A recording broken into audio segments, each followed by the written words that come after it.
My name is Ray Baker. I live on the plains. I've been affiliated with this museum for better than 5 years.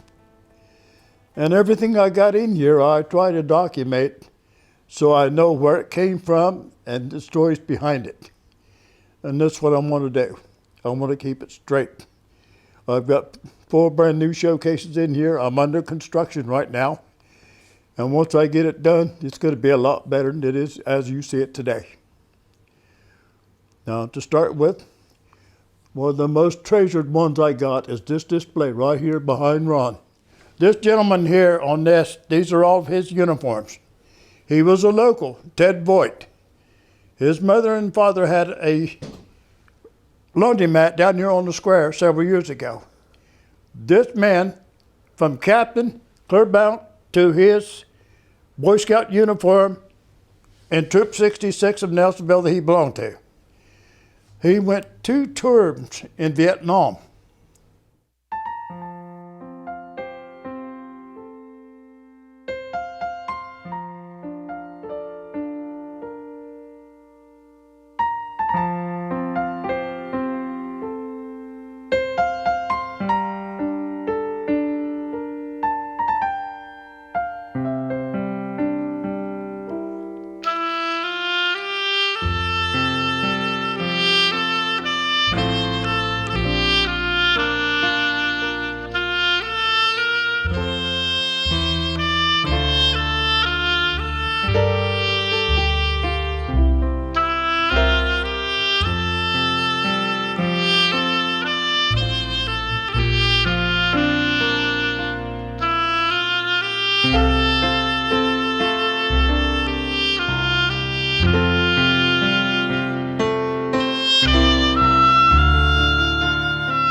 The helmet he was wearing when he died is right there on that, hanging right over there with it. I have his whole history complete right here on this, and almost twice that much more in his original foot locker right here. He was very well liked, he was.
That Troop 66 flag does not exist anymore, and that is an original.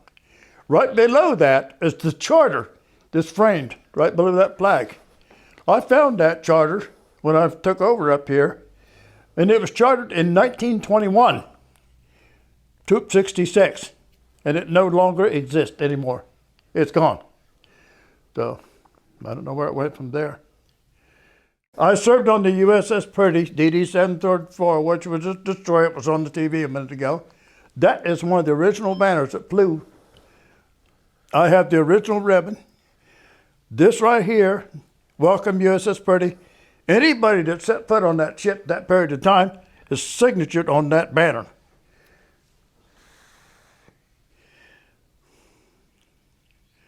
I have hats, I got shirts, I got the whole history of it from 1945 until 1976. I was the last one to ever see that ship.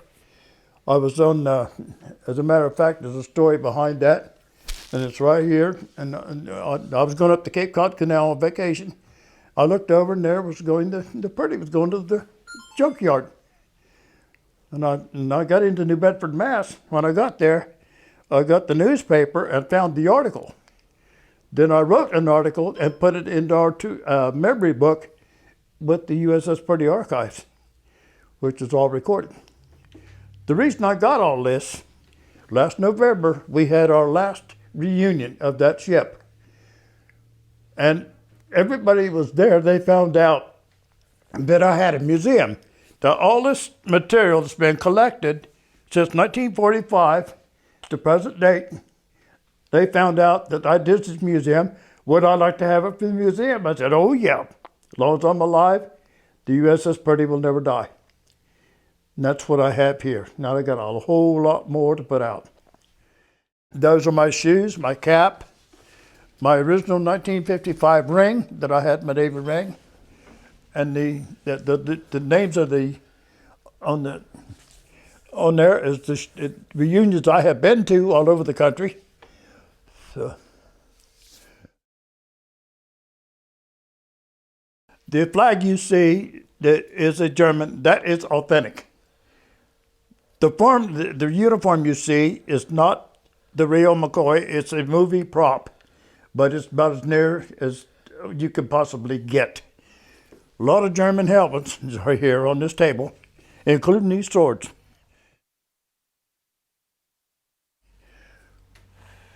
The jacket is an Eisenhower jacket, which was in form. He's the type that kicked the Germans' butt during the war.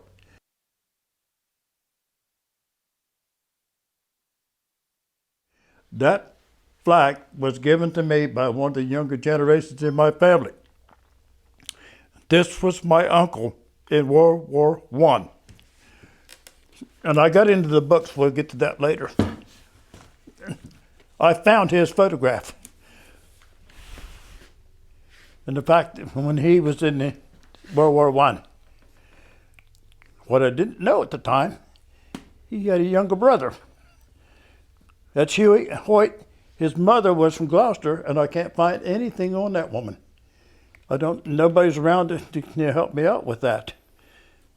So I said, yeah, I know what to do with it. Give it to me. I brought it up here.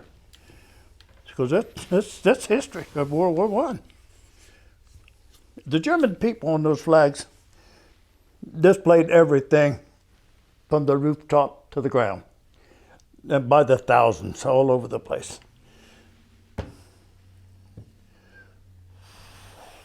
The uniforms that you see here was worn by Karen Pedcock.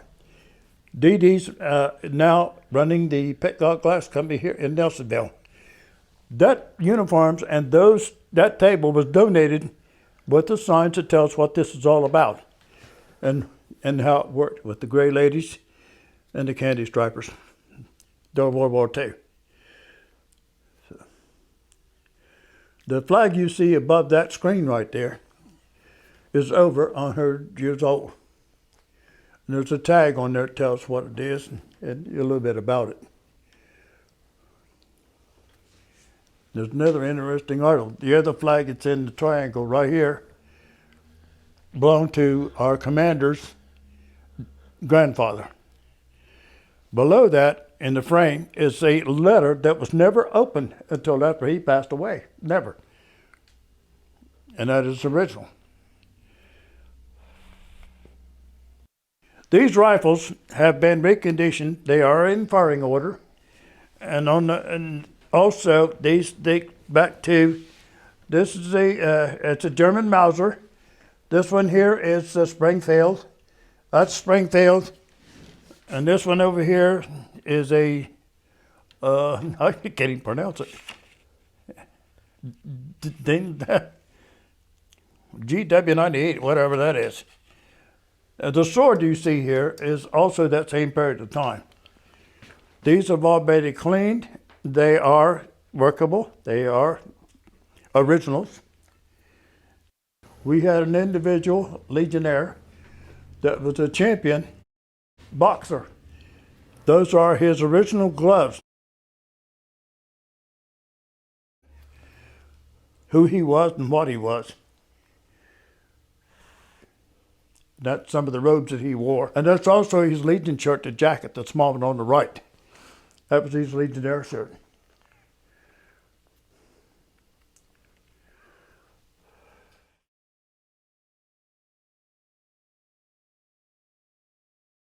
That is a Japanese sniper's rifle.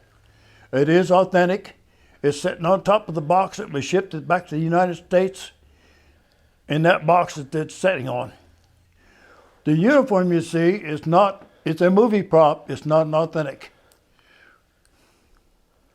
The flag you see draped over the rifle barrel is an authentic Japanese flag. This building we celebrated last year 100 years old. That's the banner up there on top of that wall. We are now registered with the Historical Archives. During World War II, this building was an induction center for the military. Army, Navy, Air Force, and Marines. They were ordered here to be inducted into the military. Example, that photograph right there on the left corner of that board was my uncle, and he was from Guysville, Ohio. Bill Rodehaver from Guysville. He was ordered here, and he became in the Army as a tail gunner. I have everything from his orders, his shot records, cleared up to his discharge. I got it all. The one next to it, the black frame, another gentleman came in here. He was also ordered here to be inducted into the military. And he was supposed to bring me back some information and never did. So I don't know what happened.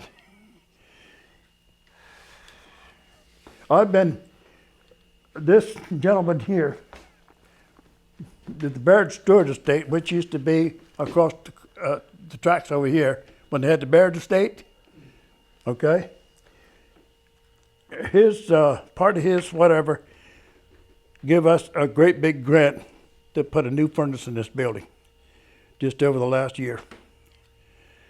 So, and his name is on that original charter of this Legion right there, the big charter. I found it buried back here and a bunch of other stuff.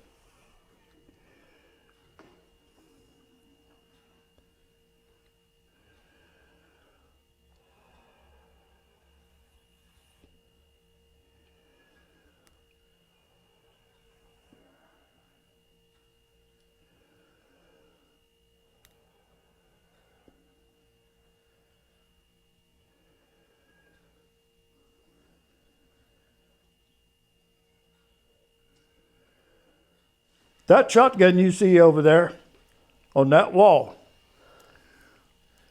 is a Zulu. That was originally a musket loader, and it was formed in Zulu country. Okay, that's how it got its name. And since then, 1953 was the last time they was ever sold in the United States. Sears and Roebuck had them, $3.80 and it was farmer's varmint gun. And they have taken about 9 inches off the end of the barrel, took the rifling out of it and changed it over and made shotguns out of them. They had 8 and 10 gauges, shotguns. I got the whole history. It's in that little book there right above it. And that right there, there's only 4 I know of. I went up to the Rock Bridge. I was up at the flea market last year. I walked in there and I seen one of them hanging on the wall. I said, you know what you got here? I said, that's a Zulu. He said, yeah, you're right. He didn't know how I knew about it. Did you know that there's a plug in the butt of those guns? You'll never believe what they had in them. When they took the plug out, Money? Holy water in the butt of the guns and on the Zulu guns. The story's right there in that booklet. Glenford Dugan, World War I, that would have and could have been his uniform right there. With all the stuff that he had to carry, his tent stuff and whatever in the history. That would be what he wore. I don't think it's that particular suit, but it could be. I don't know. I don't know that much about it. And he's the namesake here.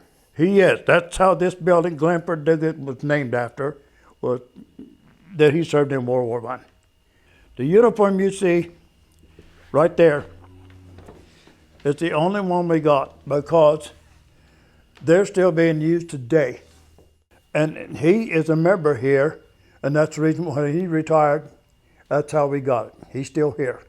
He's one of our members.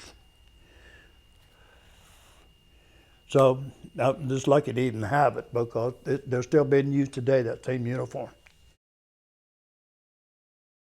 Lockbourne Air Base, that's where the survival training was. And the survival, what they used was on that board right there. That's what they had to start with, right there at the center of that table. On that plaque, they had the stuff they had to use in order to survive. That's what they had started with. They made their own down here on the bottom, right there. They had to make their own traps and survivals or whatever they had to do. They had to make it themselves. This up here, you might want to get around over where you can see it. There's a photograph right there. That was the camp.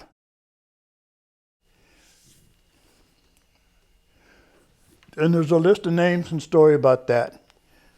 There's some more about the whole story of that base is right here on that.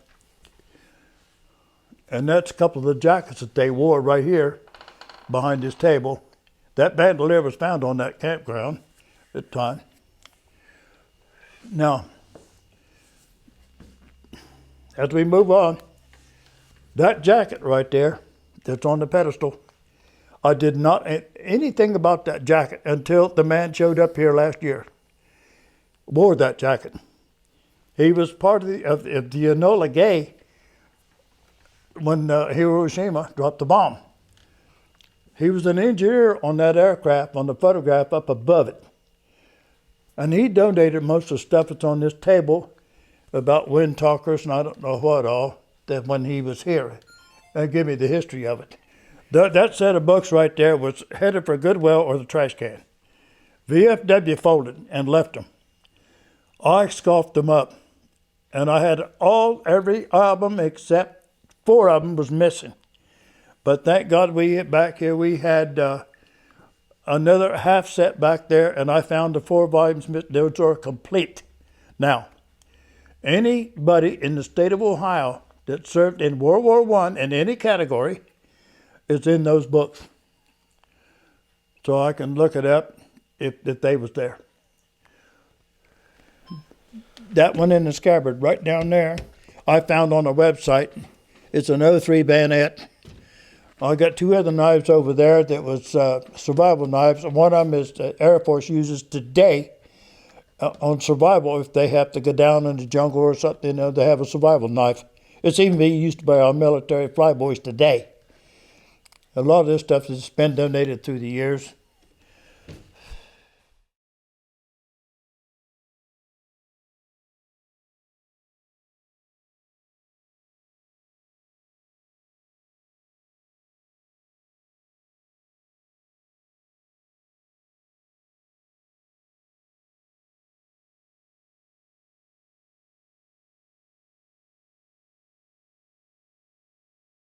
A lady came in here. This was her husband's uniforms.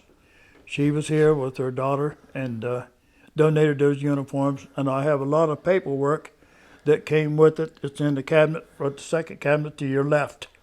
So a lot of stuff that she brought with it. I also have a cracker can back there. I'll show you that she brought in. We never did get it open, but there's something in it. So we decided not to tear it up. But there's something in it, and that's what the GI crackers were shipped in. That's a lot of crackers. Yes, tell me about it.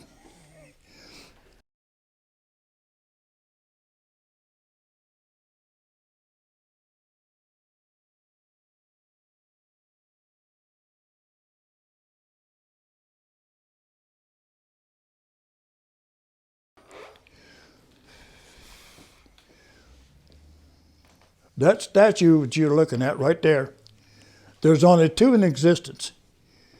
1 is the Nelsonville statue, and the other is the Southeastern Ohio statue. They're both 2 in existence. That statue that you're looking at right there, there's only 2 in existence. 1 is the Nelsonville statue, and the other is the Southeastern Ohio statue. There's only 2 in existence. And this is one of the two. The other one is located in the Smithsonian Institute. That's where it's at. This Legion at one time had a drum and bugle corps. That's the original bugle, some of the uniforms they wore, including the helmet that Nelsonville had. And all the history and the photographs are right there on that mantle with it. Who they were, what they were.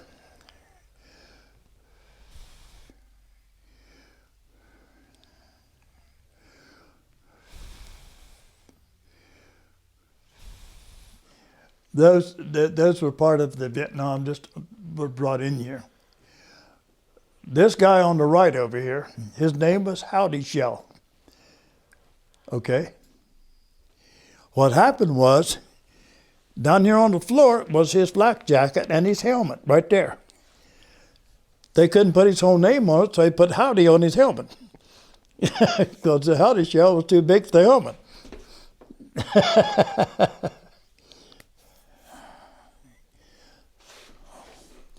The little kids like to put that on space. They make them sag at their knees because those things are heavy. And so that was his uniform jacket, or sweater, or whatever, shirt. The drawings you see up here, right there, he was a local band, Gary Fusner. That took 3 months, and he penciled, hand-drawn that photograph, that about every part of the war you could think of in the beginning of time. He was injured in a coal mine real bad and went to drawing. Right below that, the Vietnam he did also. He did that one. And I have several more that I just don't have enough room to display them that he has done over the years. This is some of Bert's tables we had here. That is stuff that he had. You'll see German stuff almost everywhere you look. And there's some more of those stuff that was used. Even our astronauts use that today because that's the only thing it'll keep. And believe it or not, the military had these, which is today. The most I know about that uniform is right here. But that's all I could find. So I don't know just basically any more about it. The only thing I know, his name was Jeffrey. Right there. That's it. I don't have any documentation on it. People that's on this board was donated by the lady that brought all this in. Right here. It tells a story on how she did that. And these were local generals during during the Civil War. They were actually from this era around here.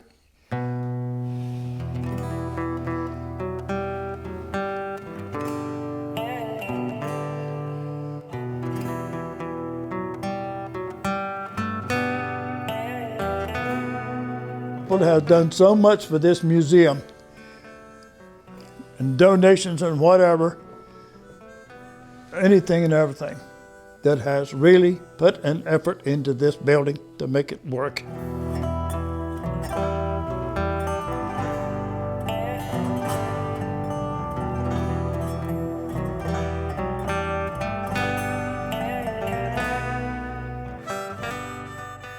That man right there is the original owner of Rocky Boots.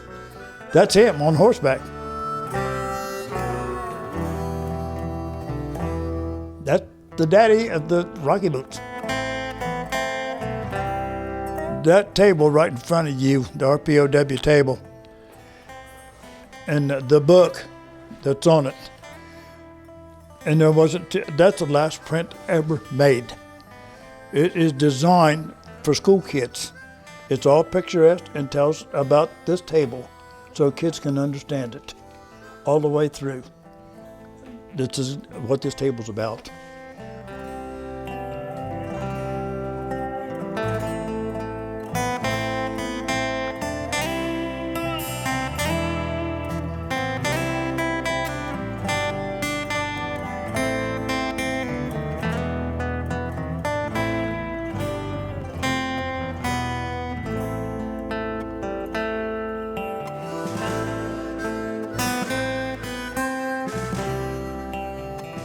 ship's bell, and all the people that served on that ship. It also on the back side of that is just as many name tags on the back as it's on the front of that.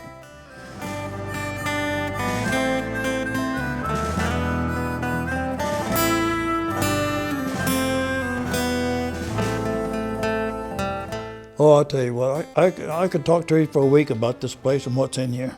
Lieutenant Colonel Cunningham, he traveled all the camps around as a minister.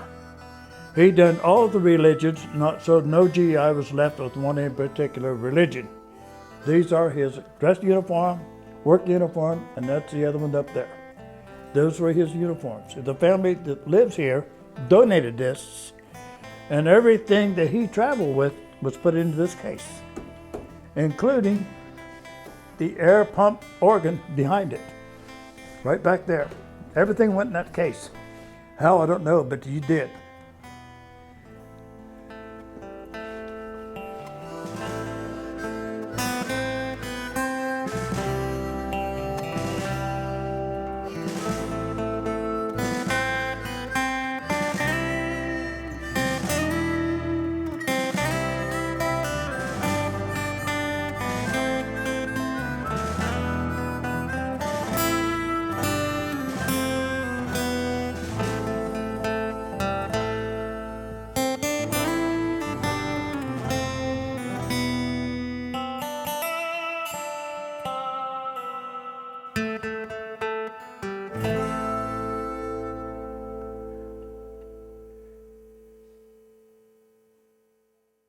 Glenford Dugan, right there.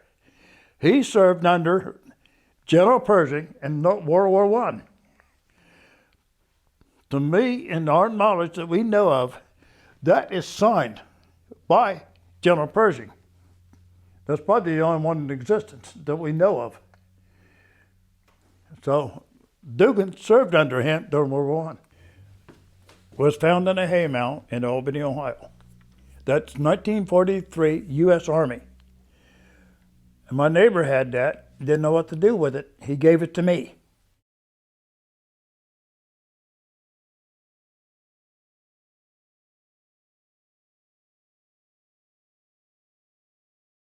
It is powerful. And it's designed to look around corners so you don't get your head shot off. It's a spotter scope, is what it is. Still being used today. And right here, that was found. And this is a picture of it right here, what it should look like with the stand it was on.